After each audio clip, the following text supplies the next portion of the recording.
Laboratório Digital. Em ano de Copa do Mundo, muita gente pensa em trocar de TV. As vendas dos aparelhos estão em alta e não faltam opções para os consumidores.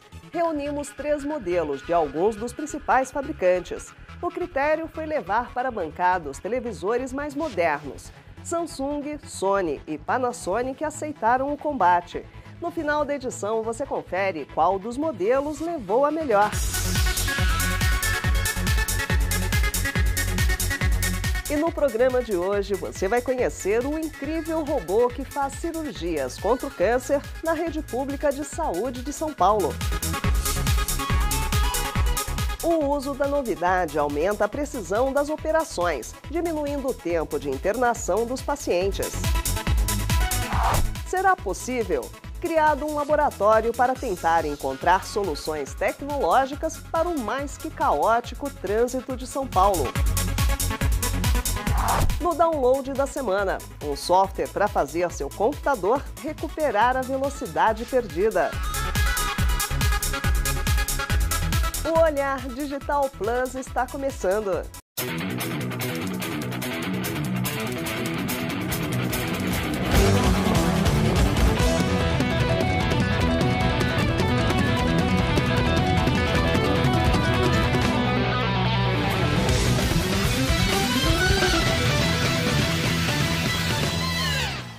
Um desafio e tanto. Um laboratório recém-criado quer encontrar soluções tecnológicas para o trânsito de São Paulo. O difícil é saber se há tecnologia capaz de desatar o nó das ruas e avenidas da maior cidade do Brasil.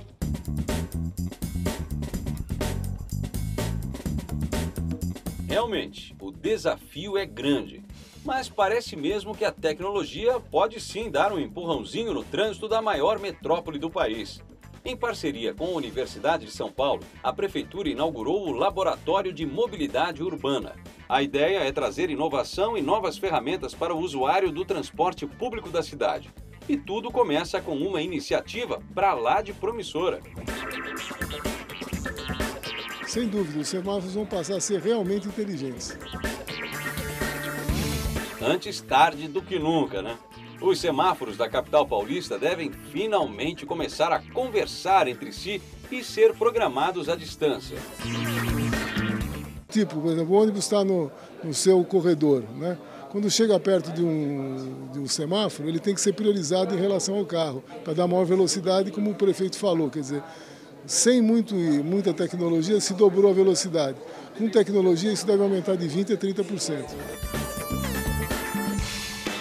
Aqui nesse laboratório, 16 equipes vão ter pela primeira vez acesso simultâneo e em tempo real aos dados da Companhia de Engenharia de Tráfego, que monitora o trânsito na cidade, e da SP Trans, que gerencia o transporte coletivo. A partir dessas informações, a ideia é desenvolver e aprimorar os aplicativos móveis já existentes para tentar melhorar não só o trânsito de automóveis, mas também o fluxo dos ônibus na capital. O laboratório vai trabalhar com dados do sistema de semáforos, catracas e GPS dos ônibus, radares, câmeras e até alguns sensores que estão instalados por baixo do asfalto em alguns poucos pontos da cidade. A intenção é usar dados até de celulares de motoristas e passageiros. Toda essa informação é transmitida online em tempo real, em alguns casos por uma conexão direta e em outros por modems 3G acoplados aos sensores. Então ele vai ter todos esses sensores aqui para experimentar, para fazer os seus aplicativos. E ele vai ter uma nuvem, que é muito importante, obviamente, e vai ter também acesso a todos esses dados diretamente aqui. Devido à quantidade de informação, a primeira tarefa desses hackers será hospedar esses dados nos servidores da USP. Para se ter uma ideia, só os GPS dos ônibus enviam dados a cada 85 segundos para a central de monitoramento, totalizando 15 milhões de dados por dia. E já há projetos pré-aprovados. Um deles cruza dados da catraca de determinado ônibus com o GPS daquele veículo, permitindo assim a criação de um app que determina não só a distância e tempo de chegada do ônibus, como também sua lotação. Outro desafio será integrar as informações dos radares e sensores da Defesa Civil e do Instituto Nacional de Pesquisas Espaciais, para que seja possível alterar o trânsito com mais agilidade em casos de enchentes, por exemplo. O laboratório funcionará 24 horas por dia e terá parcerias com startups nacionais para que elas possam usar o espaço com acesso a informações e criar novos produtos para o cidadão. Mas já há conversas também com grandes centros de tecnologia no Brasil e no mundo para que possa haver maior colaboração e cooperação. A promessa é que já se comece a sentir os resultados do novo laboratório nas ruas ainda este ano, principalmente o controle semafórico. E até o final de 2014, nossos aplicativos para smartphones devem estar disponíveis gratuitamente para a população. Sem mexer nessa parte estrutural, a gente tem uma margem aí de dar uma melhorada aí de uns 10%, só usando inteligentemente a tecnologia.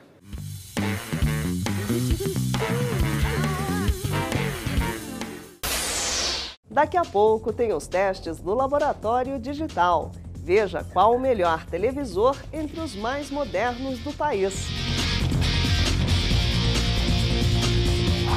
E já no próximo bloco, o incrível robô que está tornando mais eficientes as operações contra o câncer. Ele trabalha no hospital público. O Olhar Digital Plus volta já.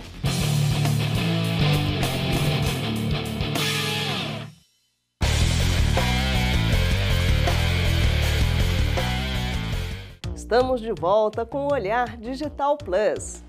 A saúde pública brasileira dificilmente registra boas notícias, mas há exceções. Uma delas é a chegada de um robô para cirurgias contra o câncer. Ele aumenta a eficiência das operações e diminui o tempo de internação dos pacientes. Esta é mais uma que lembra filmes de ficção científica. Com 4 braços e uma câmera 3D de alta definição, este robô é a mais nova ferramenta para cirurgias em pacientes do Instituto do Câncer do Estado de São Paulo. Isto é um videogame trazido para o campo da cirurgia. O desenvolvimento deste robô começou nos Estados Unidos há mais de uma década. Recém-chegado ao Brasil, este é o modelo mais moderno em robôs cirúrgicos e o primeiro em hospitais públicos paulistas. A cirurgia robótica é uma evolução da laparoscopia, que já representou um grande avanço na medicina com o uso de uma câmera e a minimização dos cortes. Mas, enquanto na laparoscopia os médicos visualizam uma imagem em 2 dimensões em uma tela comum de TV, na cirurgia robótica, o médico que opera o robô tem uma visão em 3D de altíssima definição. Algo que o seu olho não poderia fazer, você teria que usar um microscópio, alguma coisa, o robô faz numa tela enorme, em 3 dimensões. Permite ao cirurgião o controle da imagem, porque aí ele consegue saber o que ele quer ver naquele momento. Não depende de um terceiro indivíduo que vai mexer a câmera com uma laparoscopia. Na laparoscopia, o médico é quem segura as pinças e faz os movimentos dentro do corpo do paciente. Aqui, o robô segura todas as ferramentas, mas é totalmente controlado por um cirurgião especialista em robótica. Nós assistimos uma cirurgia de remoção de câncer de próstata e ficamos impressionados com a precisão dos movimentos dos braços do robô, que é capaz de pinçar, cortar, passar linha na agulha, costurar e até colocar o tumor dentro de um saquinho para que ele seja removido com segurança. O robô ele permite você manipular tesouras, pinças, porta-agulhas em várias posições, de tal forma que reproduz mais ainda do que os movimentos de uma mão. O robô ainda corrige possíveis desvios. Por exemplo, se a mão humana pode tremer, a do robô não treme.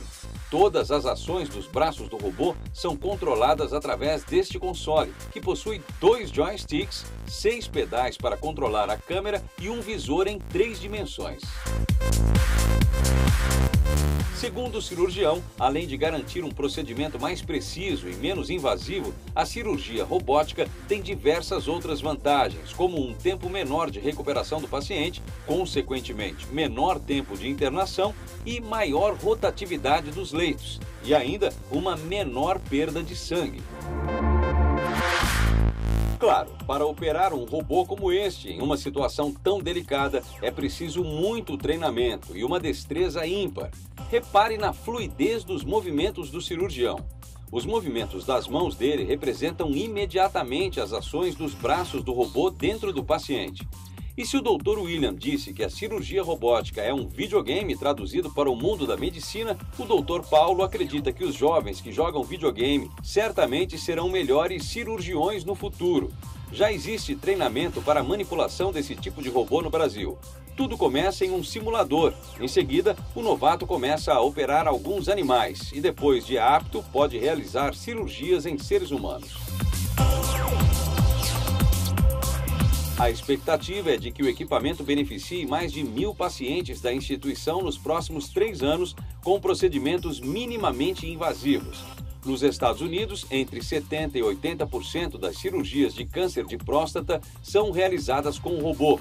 Por aqui, o uso da cirurgia robótica dentro do Sistema Único de Saúde está em fase de análise. Afinal, o programa, com 3 anos de uso e suporte ao robô, custou $10 milhões. Depois nós vamos avaliar o resultado cirúrgico, a recuperação do paciente, eventuais problemas que possam ter acontecido com a cirurgia e o custo final do tratamento desses pacientes, além do tempo de hospitalização e de sala cirúrgica. Já existem estudos, mas não na nossa realidade. E a cirurgia com robô é mais cara. Então, antes da gente dizer se a tecnologia deve ou não ser adotada como um todo, nós precisamos ver qual é o resultado dela na nossa realidade. É isso que nós nos propomos a fazer. Nessa fase de testes, as cirurgias com o robô vão ser realizadas em 5 diferentes especialidades oncológicas: urologia, ginecologia, cabeça e pescoço, aparelho digestivo e cirurgias do tórax. Outra característica interessante do robô cirúrgico é que, na teoria, por enquanto, o cirurgião não precisa estar na mesma sala que o paciente para realizar a operação. Mas a latência da transmissão da informação ainda é um desafio a ser vencido.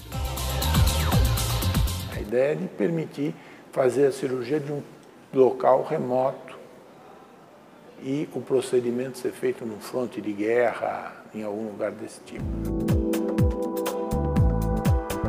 Hoje, com 4 braços, outro estudo que existe para aprimorar o robô é substituir as pequenas 4 incisões por um acesso único.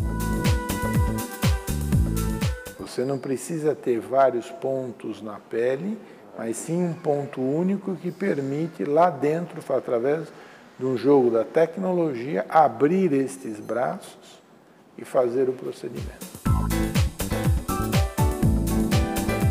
E você, o que acha do uso de um robô para a realização de cirurgias tão delicadas? Você já tinha ouvido falar dessa novidade? Bom, acesse olhardigital.com.br e deixe o seu comentário e sua opinião, hein?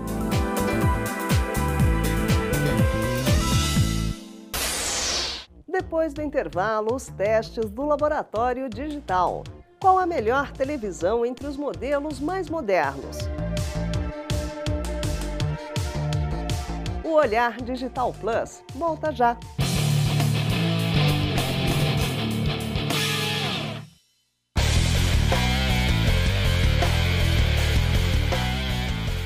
Laboratório Digital. Nesse mês, colocamos frente a frente os modelos mais modernos de televisores à venda no Brasil. 3 fabricantes se enfrentaram em nossas bancadas: Samsung, Panasonic e Sony. Veja qual levou a melhor.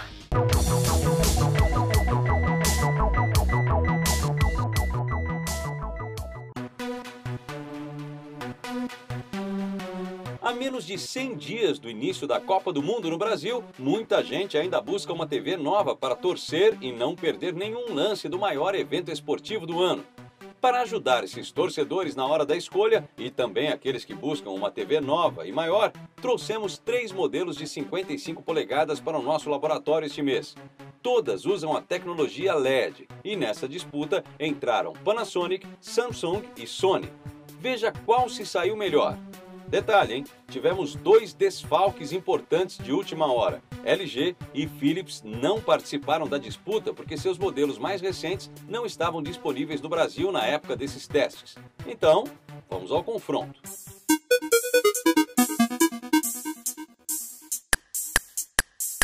Estamos falando de televisores top de linha. Em cada um são pelo menos 3 saídas HDMI, outras 3 USB, entradas de áudio e vídeo, além da conexão de cabo de rede e o Wi-Fi. Os 3 modelos são Smart TVs, ou seja, foram feitas para serem plugadas diretamente na rede. A única que traz uma entrada diferente é a Panasonic, que tem um slot para cartão SD. Ainda assim, no item Conexões, começamos nosso laboratório com um empate técnico entre os 3 modelos.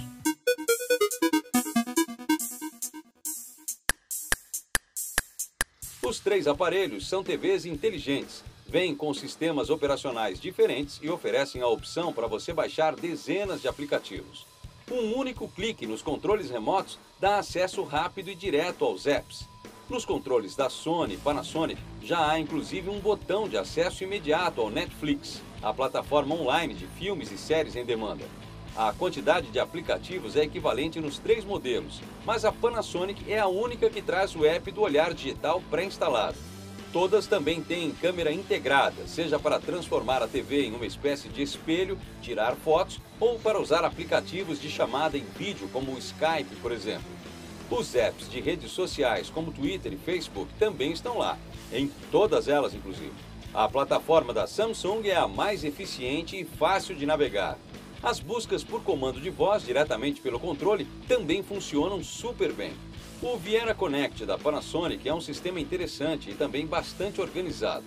Já na Sony, apesar de trazer muitas opções de aplicativos, a interface não é lá essas coisas e a navegação é meio bagunçada. Não encontramos sequer como pesquisar um app, por exemplo. Aqui, a Samsung conquista seu primeiro ponto nos nossos testes.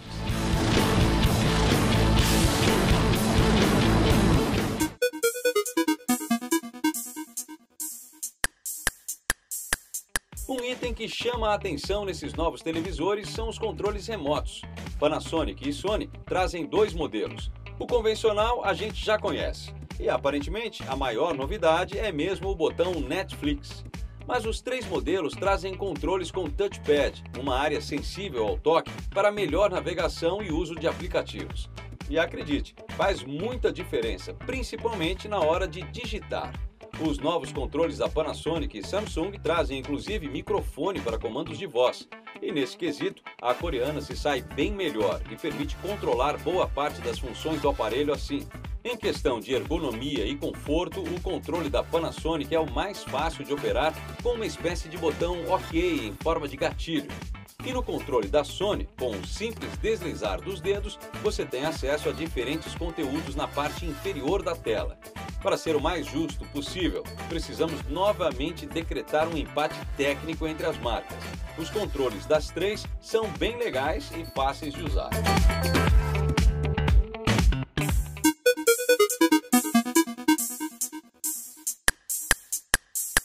As 3 TVs oferecem imagens em 3D com os respectivos óculos. Em todos os casos, mesmo que o conteúdo esteja em 2D, os televisores trazem uma função para emular um 3D. O resultado é suave e interessante nos 3 modelos. Assistimos filmes do Netflix e também alguns vídeos do YouTube em 3D e a experiência foi muito boa. Mas, entre todos os 3D emulados, a Samsung foi a que apresentou melhor qualidade. Por outro lado, a coreana é a única que ainda aposta no 3D ativo. Os óculos precisam ser ligados para funcionar e, resumindo o funcionamento, é como se eles piscassem as lentes na mesma frequência da imagem. Quando o conteúdo é originalmente produzido em 3D, a sensação de volume e profundidade é mais intensa. Já a Panasonic e Sony optam pelo 3D passivo, no qual os óculos não fazem muito. Todo o processamento da terceira dimensão fica mesmo por conta da tela. Essa é a mesma tecnologia usada no cinema. Apesar dos óculos com bateria, o melhor resultado aqui também ficou com a coreana Samsung.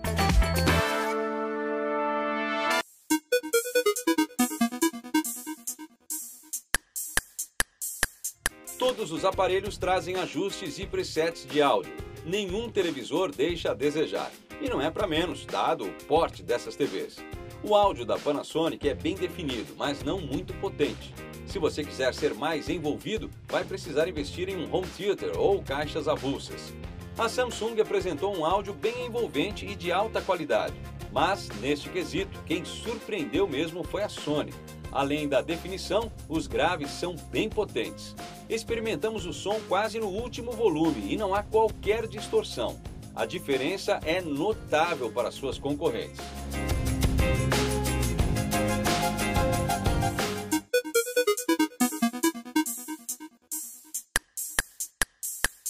Como dissemos no início, todas as TVs usam a tecnologia de LCD iluminada por LED. A diferença é que enquanto os modelos da Panasonic e Sony têm resolução Full HD, a Samsung é uma Ultra HD. Assim, ficou um pouco mais difícil comparar. Afinal, em 4K, resolução 4 vezes superior ao Full HD, as imagens impressionam. O sistema de upscaling do modelo Samsung funciona super bem e mesmo quando as imagens não estão em tal resolução, o nível de qualidade é outro. Agora, entre as outras duas, a Sony leva pequena vantagem sobre a Panasonic. Ainda que os dois modelos apresentem cores vivas e precisas, a Sony se destaca pelo alto contraste e níveis de preto mais intensos. Há outros elementos tecnológicos a serem levados em conta na qualidade de imagem, como a taxa de atualização e a tecnologia da própria tela. Mas o que importa é o resultado que os seus olhos veem. E aqui, se a comparação deve ser justa, ponto para a Sony.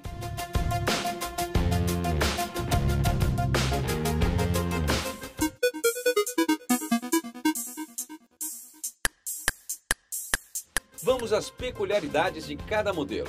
Na Panasonic, além do comando por voz, há a possibilidade de personalizar a tela inicial através de reconhecimento facial. Outro recurso interessante é a possibilidade de gravar conteúdo direto da TV em um HD externo através da porta USB ou até no cartão SD. Se a ideia for comprar uma TV dessas para curtir a Copa do Mundo, Samsung e Sony pensaram no torcedor com a função futebol. Na Sony, a função ativa um som simulado do estádio para você ficar só na emoção da partida e esquecer a narração. E com a função Social View, dá para acompanhar os tweets relacionados a futebol e a Copa do Mundo enquanto assiste as partidas. Já na Samsung, o futebol vai além. Existe configuração de imagem pré-definida para ver os jogos, função replay, som de estádio, zoom e até como interagir nas redes sociais enquanto torce.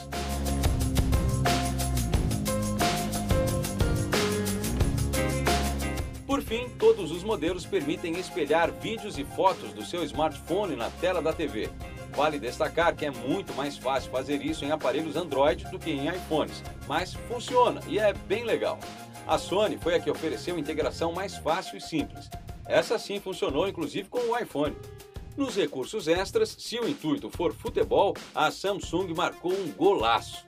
Agora, cá entre nós, a função de gravar conteúdo da TV da Panasonic também chama a atenção. Assim, agora é hora de decretar um empate entre Samsung e Panasonic.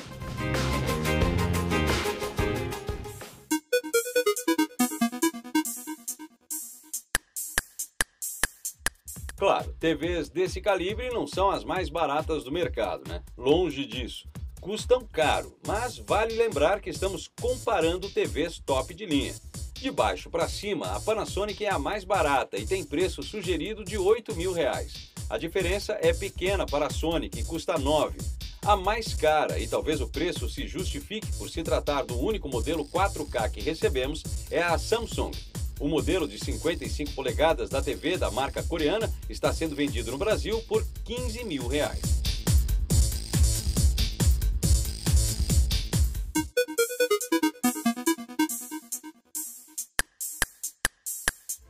Laboratórios de TV são sempre difíceis de decidir. Dessa vez, ainda mais. Afinal, avaliamos dois modelos Full HD e outro 4K. Por outro lado, o modelo Ultra HD da Samsung custa quase o dobro da TV da Panasonic. Bom, entre as Full HD, a Sony foi bem em imagem e som. A Panasonic, além de ser a mais em conta das três, não decepcionou em nada, mas também não impressionou. Então, o raciocínio ficou assim. Se você não está disposto a gastar R$15 mil numa TV, Sony e Panasonic oferecem boas opções. A Sony leva ligeira vantagem no quesito imagem e é quem tem o melhor áudio do comparativo. Por outro lado, a Panasonic é quem se dá melhor na navegação de internet. É muito mais fácil usar os aplicativos e organizar suas preferências. Além disso, ela oferece a possibilidade de gravação de conteúdos usando uma unidade de memória externa. Assim, achamos que o modelo da Panasonic é mais completo, além de ser mais barato. E por isso, ele leva à escolha do olhar digital entre as duas. Já para quem tem R$15 mil no bolso, sem dúvida, o modelo da Samsung impressiona, começando pela qualidade da imagem. E não só isso, o modelo da coreana também trouxe a melhor plataforma Smart e um ótimo efeito 3D simulado. E para quem quer uma telona para curtir a Copa do Mundo, a função futebol é bem completa. Resumindo, se deixarmos um pouco a questão investimento de lado e lembrar que novas tecnologias são sempre mais caras, o modelo de 55 polegadas Ultra HD da Samsung é uma boa aposta. E você, o que acha desses modelos, hein? Já experimentou algum deles? Tem opiniões diferentes? Bom, compartilhe seus vereditos com a galera nos comentários. Quanto mais experiências compartilhadas, melhor. Acesse nosso fórum e participe.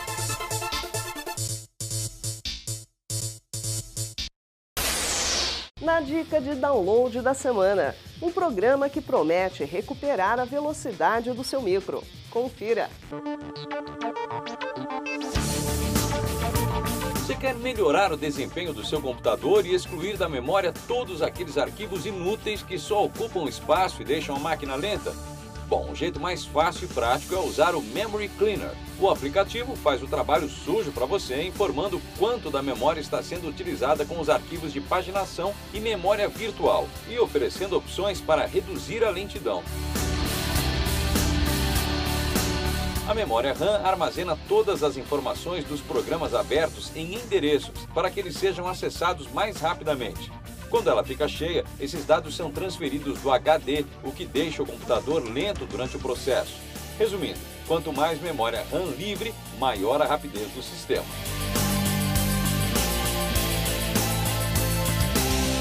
Logo na tela inicial do programa, você tem uma barra que mostra o consumo atual da memória. O aplicativo também traz estimativas de uso mínimo, máximo e médio da memória. Os valores exibidos são exatos. Assim, o usuário tem a noção perfeita de como a memória é carregada.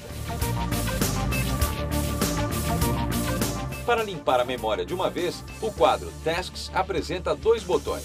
Trim Process Working Set, que apaga a memória já utilizada e que não é mais necessária para os aplicativos, e Clear System Cache, que apaga a memória cache do sistema. Fácil! Assim você devolve performance à sua máquina e elimina os arquivos inúteis do seu equipamento. Dúvidas? Bom, acesse agora a área de downloads do Olhar Digital e baixe mais esta ferramenta gratuita. Experimente e depois aproveite para compartilhar sua opinião no nosso fórum, hein? Continue com a gente durante a semana. Acesse olhardigital.com.br e confira o melhor noticiário da era digital brasileira. Assista aos vídeos, navegue por reportagens especiais e aproveite para tirar suas dúvidas sobre tecnologia em nosso fórum. Acesse e junte-se à galera mais conectada do país. Semana que vem tem mais. Olhar Digital. O futuro passa primeiro aqui. Tchau!